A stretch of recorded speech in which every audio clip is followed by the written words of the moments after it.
Well, buying a car can come with headaches, unexpected costs, and sometimes too many options to choose from. Here with tips on making better financial decisions when purchasing a new or used vehicle is our financial expert, Preet Banerjee. All right, Preet, there are pros and cons to buying both, and some may think the pandemic means cheaper vehicles on the market. But as a financial expert, do you recommend buying new or secondhand? Well, it really depends. There's a lot of factors that go into the purchase of a vehicle, and it's not black or white. What I would do is I would challenge people. If you think that only buying new is the way to go for you, you may find that there are some great deals in the secondhand market, and now cars last quite a long period of time, so they're much more reliable than they've ever been. At the same time, if you've always said, no, I want to spend the least amount of money possible, therefore I only look used, you might be surprised to find that sometimes there can be some really great deals with new cars because of the incentives that sometimes dealerships will offer to incentivize the purchase of new cars. So I would say don't have a closed mind, be open to both.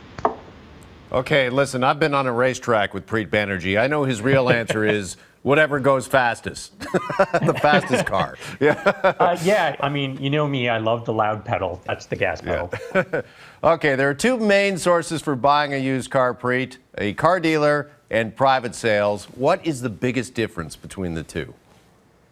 Yeah, I think a lot of people will look at the private seller market because they think, I can get an even better deal here.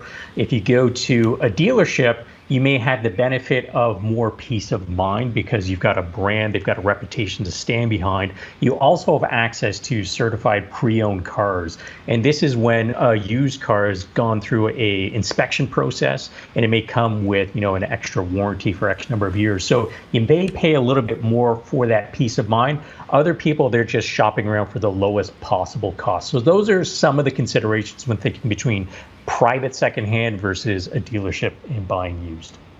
All right, here's another consideration: taking out a car loan or financing directly from a dealership. Yeah, so it's very common to be offered financing at the dealership. A lot of dealerships have their own financing arm, so you can get everything done in one spot, and it can be very convenient. You do the paperwork for the car and the financing all in the same place, so it can reduce some of that hassle factor. The one thing I would recommend is make sure you read the fine print. There are some situations, especially if you have bad credit, where sometimes the financing offered to you can have very high interest rates, or they have these balloon payments, which I know catches some people off guard. I remember talking to a family. They were so excited because they told me, I've got 6 months left on my auto loan, and then we're going to have all this freed up cash flow. What they didn't realize was there was a big balloon payment at the end, which was like $12,000, and they had to then refinance that again. So their loan ended up being extended for another 4 years. So make sure you read the fine print, and the interest rate you get offered is going to be tied towards your sort of credit worthiness. All right, 12,000, that sounds like more than a balloon. That's like a full blimp, I think. Yeah, okay. The Hindenburg. Yeah, when looking for a secondhand vehicle, you also say, Preet, that we should first get an insurance quote. Why is it important to get an insurance quote before you purchase?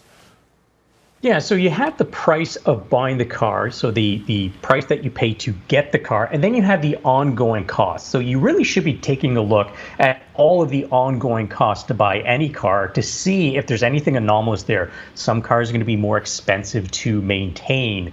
Some cars cost more to insure, and especially when you're going from one model year to the next, maybe that new model of that same version of car has way more technology, way more airbags, and if it got into an accident and there's a higher likelihood of triggering an airbag, that means that the cost of repair might be higher. So you might be surprised to see how much of a difference there is in the cost to insure cars of the same class. So make sure you get the quote ahead of time so you don't find that out after you've already made your purchase. All right, finally, Preet, another option is getting a car broker. What will they do for you, and how much do they cost? Yeah, so this is something that some people swear by, and a lot of it has to do with reducing the hassle factor. And so what a car broker could do, and they're not all created equal, I'll point that out, is they can take all the hassle out of the car buying process. And for a lot of people, they do not look forward to the process of buying a car and the negotiating and the haggling and the amount of time that it takes.